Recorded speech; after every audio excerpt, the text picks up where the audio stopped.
So what are NFTs? What is blockchain? And what is crypto? And how can you make a lot of money off of it? So I want to start off by saying that none of this is investment advice. I'm not licensed. I'm not a professional. And I can't tell you how you're going to make all this money. So there will be no price predictions. All I'm going to do is explain the technology in a very simple way, just to show you what things mean. And so you want to have an understanding of what people are talking about. So let's start off with a blockchain, because a blockchain is where NFTs and crypto both originate from. So very simply, a blockchain is a system of recording information in a way that makes it difficult and nearly impossible to change, hack, or cheat the system. It's basically a digital ledger that records transactions, and then it's duplicated and distributed across an entire network of computers that forms the blockchain. So what does that mean? Like, that sounds pretty technical. It just means that our current financial system is controlled by a single entity, depending on what that entity is. So it could be a bank, could be, for example, PayPal, could be any one entity. So that means that if you're with ANZ or Combank, you trust their ledger. You trust them to do the right thing. You trust them to record the information in a proper way. But what would happen if, for example, ANZ or Combank went bankrupt? What would happen to the ledger and what would happen to your money? Yeah, you'd lose it all. And obviously it hasn't happened yet, which is great. But someone obviously realized that this was a problem, and we created a blockchain. So like a blockchain, it's sort of like the internet. No one owns the internet and no one owns a blockchain. We're all accountable for it with each other. You know what I mean? It's a very simple way. I don't understand the exact technology of how it works and how do you mine Bitcoin and the coding involved with it. And to be honest, you don't need to know that. Like, I don't understand fully how the internet works, but I use it every day anyway. So an NFT stands for a non-fungible token. And basically all that is a certificate of authenticity. It's just a digitalized version proving that you own this and this is true and it's yours. And because it's digitalized, we put that on the blockchain.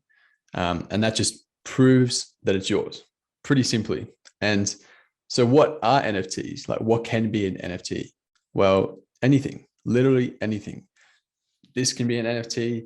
I can make my beanie an NFT. I can do a drawing right now, which is what I did on my Instagram. I drew the Mona Lisa. I took a photo of it and I uploaded it.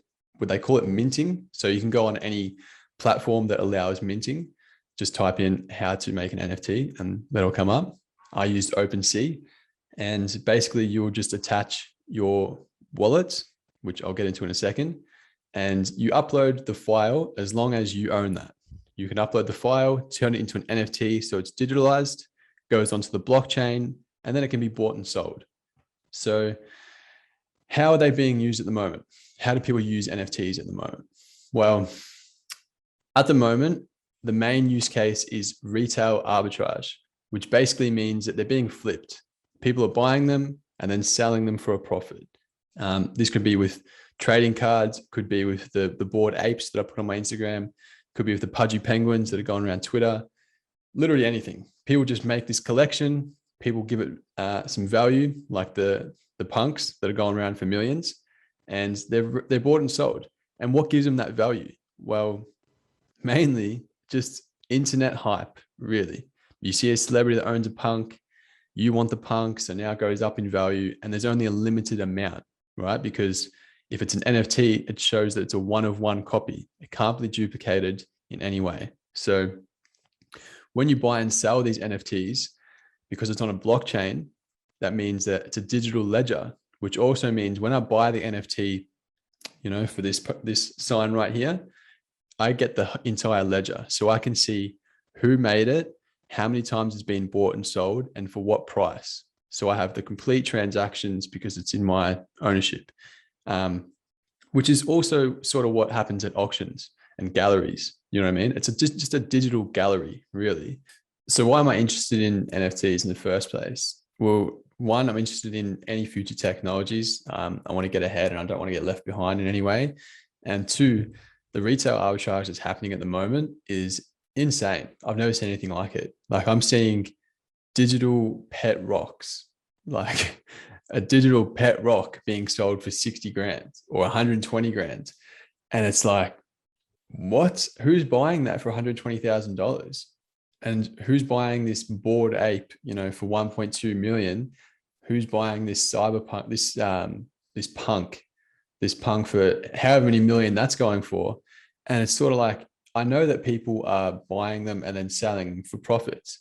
So you can either get involved by buying it and then reselling something that's already trending and popular, or what if you just get lucky, draw a shit little picture, or maybe actually you're a digital artist, design something, mint it as an NFT, put it up for sale for X amount because it goes on auction and it gets resold. And the massive benefit with an NFT is when you sell it, for example, I'm Justin Bieber. I release an album and I only have 1 million copies of this album. I sell it as an NFT for $1. Okay. Now I sell 1 million of them. So I've got $1 million. But what also happens, and the benefit with NFTs is you can get a royalty percentage for every time it's resold for any amount. So let's say I sell them for $1, but I attach a 20% royalty fee on every single copy. That means now you've bought it for $1 and now you sell it for $10. Because you sold it for $10 and I have that 20% royalty fee, I get $2 from that one copy. Times that by 1 million, starts to add up very quickly. Now, because there's only a limited amount of supply, the demand goes up, right? So now they're selling for $1,000 each. I get $200 from each sale that happens. Now it goes to 10,000 because, it's rare and it's trending, and bang, I get 2,000 for that one. So instead of selling for something as a one-off, you get the one purchase fee and the one amount of profit. I have an unlimited amount of potential profit that can happen. So you draw that picture, you sell it for $10, attach a royalty fee. Anytime it's bought and sold, you keep earning money. Think about that. So how do you mint your own NFT? Well, very simply, you can type up, how do I mint an NFT? And you would click on whatever the link that comes up. I used OpenSea.com.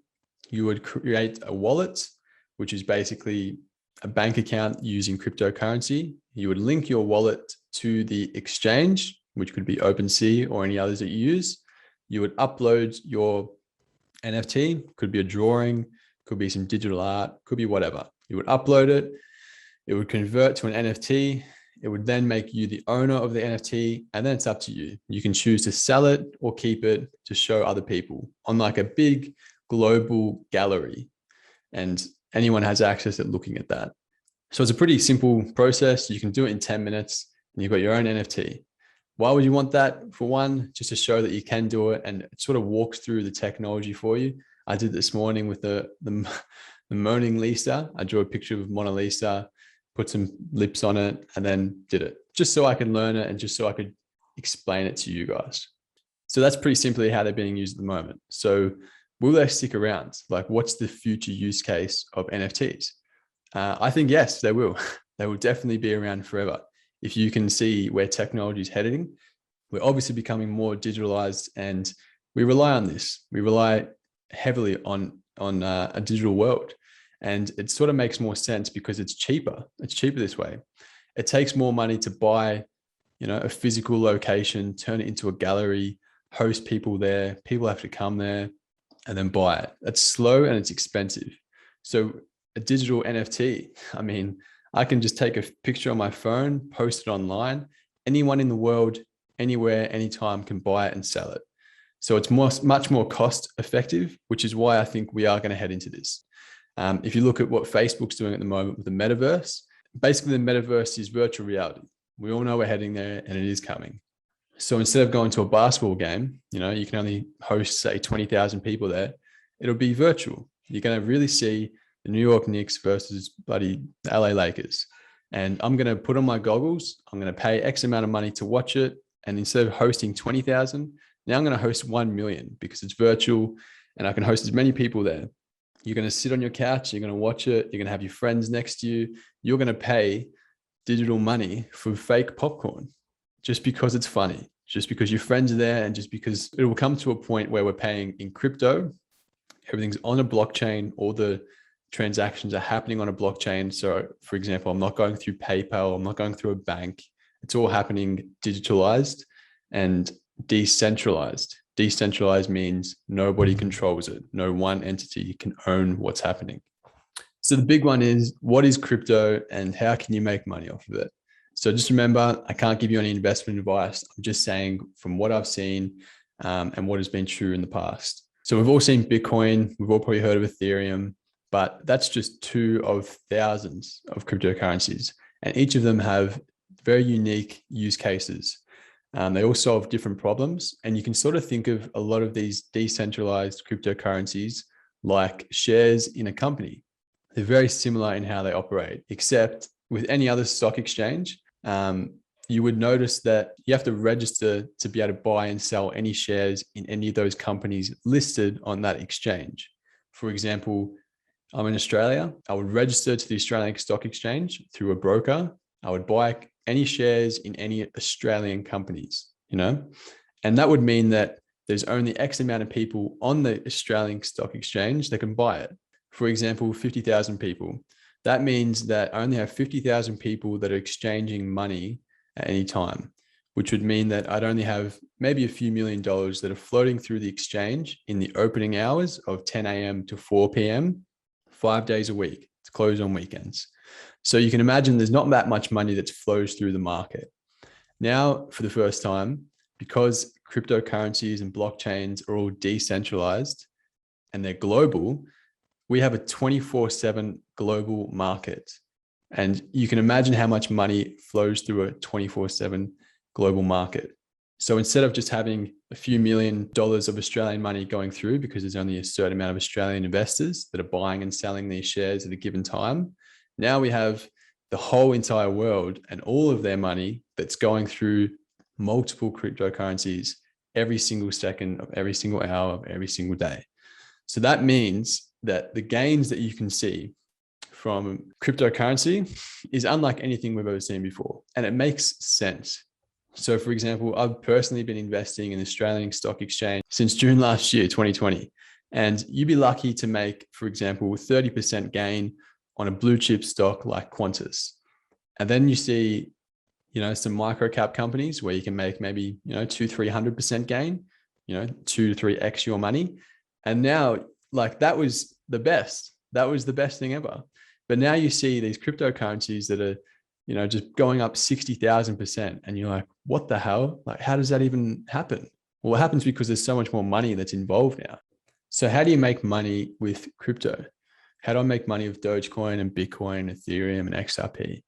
Well, very simply, you would sign up to an exchange. There's multiple of them. You would create an account, link your bank details. You would buy the coin, and then you would wait and sell it at a higher price. Just like the exact same thing that happens with stocks. Now, can I give you any price predictions on what to buy and when to sell? No, that's up to you. Nobody knows what's going to happen with the markets, but it's a very simple process. And honestly, there's a lot of luck involved. If you know how to do technical analysis and read charts, I'm sure that can help you. But again, I can't give you any advice. Why is Bitcoin $46,000 US? Well, if you think in supply and demand terms, and without making this complicated, there's a certain amount of supply, 21, I think it's million or billion total coins of Bitcoin. And there's a certain amount of demand. Demand fluctuates like anything else. And that's just determined by us as purchasers, as we're buying and selling it. And we determine the value based on how excited we are about this. So what determines price? It could be news about the technology of Bitcoin, or news about regulations, or the use case about it, or maybe, Amazon's letting you buy things in Bitcoin now. So obviously that would give, a bump in the price because there's more demand for it now because it can be used. So basically they're based on utility. How are they used? So that's why they're different between Bitcoin and Ethereum. Bitcoin's blockchain is different to Ethereum's blockchain in many ways I'm not going to go into. It's very technological, but they have different ways. They're like different companies. You know what I mean? Like you don't go to a meat shop to buy bikes. You know what I mean? It's sort of the same with Bitcoin, Ethereum, and XRP and Dogecoin and whatever else. They're all different. They all run different, just like any other company runs different. Like you don't use it to buy your groceries with, but it is being used in a lot of other ways. For example, Ethereum is the main currency of where you would buy and sell any NFTs. You can't buy and sell an NFT with American dollars or Australian dollars or any other dollar. It has to be done in Ethereum. Does that mean that Ethereum is the only one that can handle those transactions?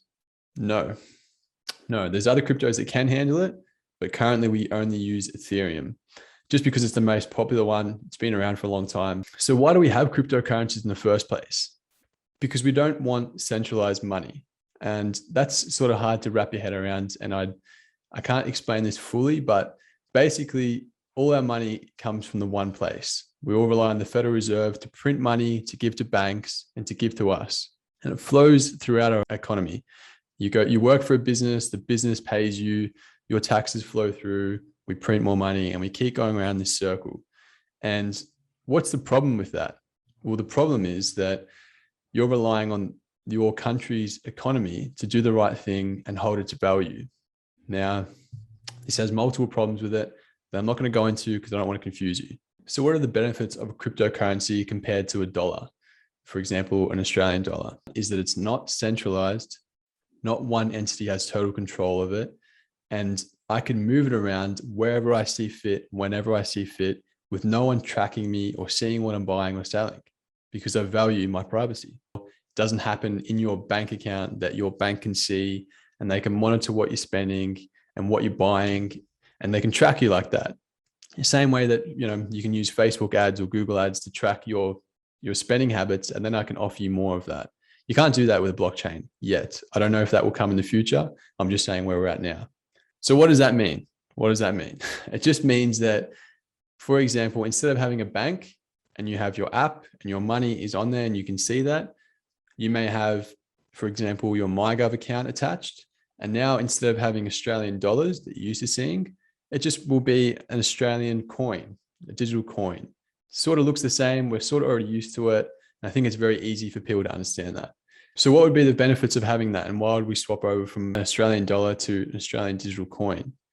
Well, multiple benefits and multiple negatives as well. The first benefit is that you're swapping over to an entirely new monetary system, which would mean that any debt that existed with the Australian dollar is wiped. We're not using the Australian dollar anymore. We're using Australian digital coins. It's two different things.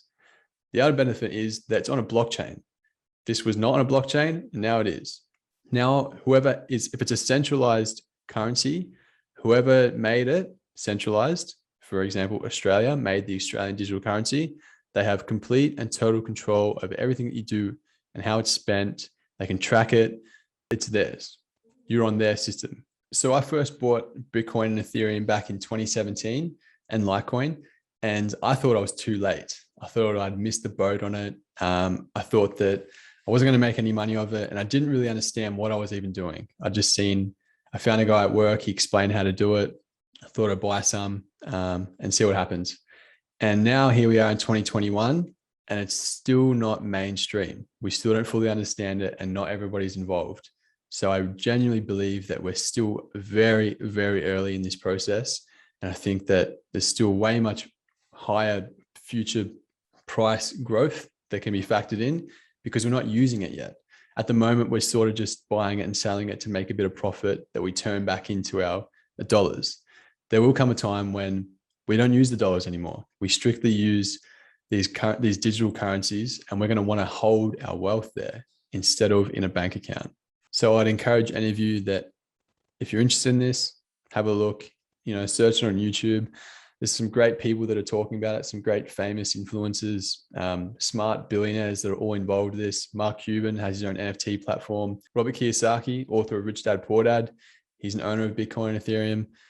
Honestly, just have a look. So now that you know a little bit about blockchain, NFTs, and cryptocurrency, I'm sure I didn't explain it to you in the best way possible. I don't want to confuse you with all the technology that comes with it and all the features of each cryptocurrency, like smart contracts, burn rates, decentralized versus centralized, consensus algorithms, settlement times, and settlement prices. So that's up to you to look up and read about yourself and learn about these projects, because if you can see where technology is going and how digitalized we're becoming, it only makes sense that our money also becomes digitalized. So I think it's really worth investing your time and your money into. Again, not any advice. I'm just saying it how it is. If you have any more questions, or you want me to explain any more of the technologies or the features behind any of them, or if you don't understand anything, just let me know. I can either make more videos about it, or I can just DM you, call you, whatever you want. I'm really passionate about this. I really enjoy it. It excites me. A little bit nerdy about it, but it's something I'm really interested in. So don't think that you're bugging me. I genuinely want to talk more about this.